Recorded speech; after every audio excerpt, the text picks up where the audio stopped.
Monster of the UFO by Charles Lear. Much has been written about the 1952 Flatwoods monster encounter in Braxton County, West Virginia. It is a bizarre tale that received national press coverage at the time and is still celebrated today as part of West Virginia's weird history. You can have your picture taken in one of 5 giant Flatwoods monster chairs located in various areas around Braxton County, and you can visit the Flatwoods Monster Museum in the town of Sutton. With all of the focus on the monster itself, certain aspects of the case tend to be overlooked.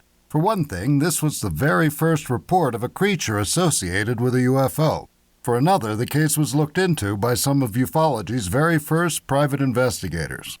On September 12, 1952, reports of fireballs flying through the air came into newspaper offices and police stations from all over the southeastern United States. Searches were made for the most likely suspects, downed planes and fallen meteors, and none were found. Then, in Braxton County, West Virginia, in the town of Flatwoods, a group consisting of 6 boys ranging in age from 10 to 17 were playing football in the fading hours of daylight. One of the younger boys caught sight of a fiery object in the sky and alerted the others. They watched as it flew over them and then seemed to land in a nearby farmer's field. They were eager to investigate and ran to the home of Kathleen May, mother of 2 of the boys, Eddie 13 and Freddie 12. The group of boys excitedly told her what they had seen, and one of them, 17-year-old Eugene Lemon, found a flashlight. Mrs. May joined them as they went up the hill that led to the farm. The following account comes mostly from one witness, 14-year-old Neil Nunley. According to Nunley, he and Lemon were ahead of the others. As they went up the hill, they saw reddish, pulsating light.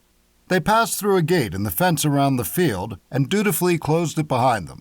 As they got closer, they encountered a fog that had a, quote, pungent, irritating odor, end quote. The fog became thicker as they approached the light. Nunley described the light, saying, quote, it was just like a big ball of fire, end quote. He said he couldn't estimate the size of the light, but others described that it was, quote, as big as a house, end quote. With their focus on the light, no one noticed a figure near the hilltop 15 feet to the left. Lemon then looked over and saw 2 spots of green light. Thinking they were animal eyes, he aimed the flashlight at them and revealed a tall humanoid figure. The figure had a red face with 2 openings like eyes that projected beams of greenish-orange light over their heads. Around the face was a dark hood-like shape that came to a point like the ace of spades. Nunley described the body as being dark and colorless, but others said it was green. Mrs. May said she saw folds as if the body was draped in fabric. Most of the witnesses agreed that the body from the waist down was not clearly visible. Whether or not the figure had arms was another area of disagreement. Mrs. May said she saw claws. Because the figure was under a limb that was 15 feet off the ground, its height was estimated to be around 10 feet tall. Lemon fell back with a scream as soon as he saw the figure. Nunley said it came toward them, but moved along an arc that would take it to the ball of light 50 feet down the hill. According to him, its movement was even and not like walking.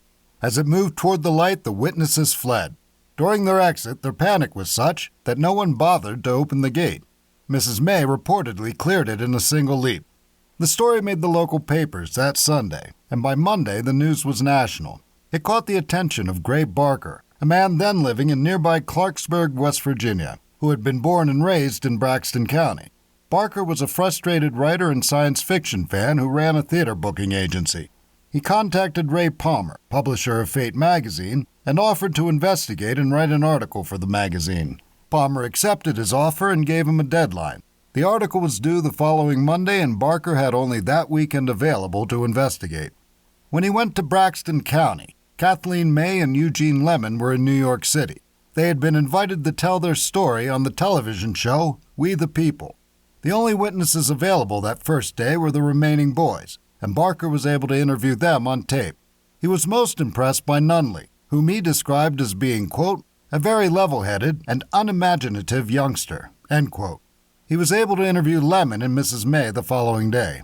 The article was printed in the January 1953 edition of Fate and marked the beginning of Barker's life in flying saucers.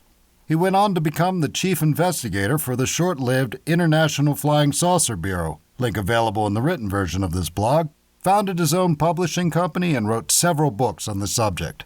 He was a colorful and controversial character who was less interested in solving the flying saucer mystery than he was in using it as a source of creative inspiration. He wrote about the Braxton County case in more detail in his classic 1956 book, They Knew Too Much About Flying Saucers. While Barker was in Braxton County, he ran into another investigator, Ivan Sanderson, who was on assignment for True Magazine and the North American Newspaper Alliance. Sanderson was a well-known Cambridge-educated naturalist who wrote books and articles on the subject. During his travels, he had developed an interest in creatures that were described in legend but were undocumented by science. He coined the phrase cryptozoology for this unique field of study. Sanderson had an interest in all things unusual and fit the profile of a Fortean, link available. He and Barker would develop a lasting friendship. Both would be regular guests on the Long John Nebel Show, link available, which was the first radio show to feature discussions on the paranormal. Sanderson's investigation was thorough and was described in the September 12, 1954 Charleston, West Virginia Daily Mail.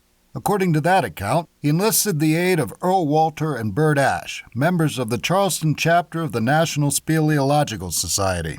Together, they made an extensive survey of the area, interviewed 5 of the young witnesses repeatedly, and found other area witnesses who had observed fireballs. Sanderson focused on the fireballs and determined that 5 objects had passed over the area, traveling from northwest to southeast. He issued a 26-page report that was carried by newspapers all over the country, and at least one in Britain. Sanderson was recorded, link available, describing his findings to John Nebel in 1953.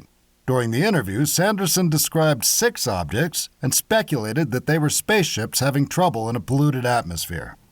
William and Donna Smith of Downey, California were on their way home when they stopped to investigate the story.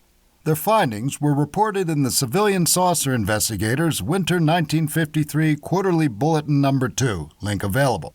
They added significant details not mentioned by Barker or Sanderson. According to their report, the, quote, monster, end quote, emitted a mist that covered the May boys' faces with an oily substance. Their throats later swelled to where they couldn't swallow.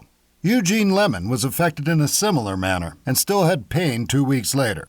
Furthermore, Lemon's mother reported that, at the time of, quote, the landing, end quote, the house shook violently, and the radio went off for 45 minutes and then came on again by itself. Finally, the Smiths located a 21-year-old woman who'd been confined in a Clarksburg hospital for 3 weeks after reporting a similar encounter with an odoriferous, quote, monster, end quote, a week before the Flatwoods incident. So, where was the Air Force storing all this? Donald Kehoe pondered that question in his 1953 book, Flying Saucers from Outer Space. He wrote that he spoke with Albert M. Chop of the Air Force press desk at the Pentagon. According to Chop, the Air Force had ignored the incident, but Kehoe later heard otherwise from other sources. According to them, Air Force intelligence, quote, worked through the West Virginia State Police securing all the details, end quote, and followed up by sending 2 men who posed as magazine writers and interviewed witnesses. The Project Blue Book file in the case contains news clippings, but no record of the investigation.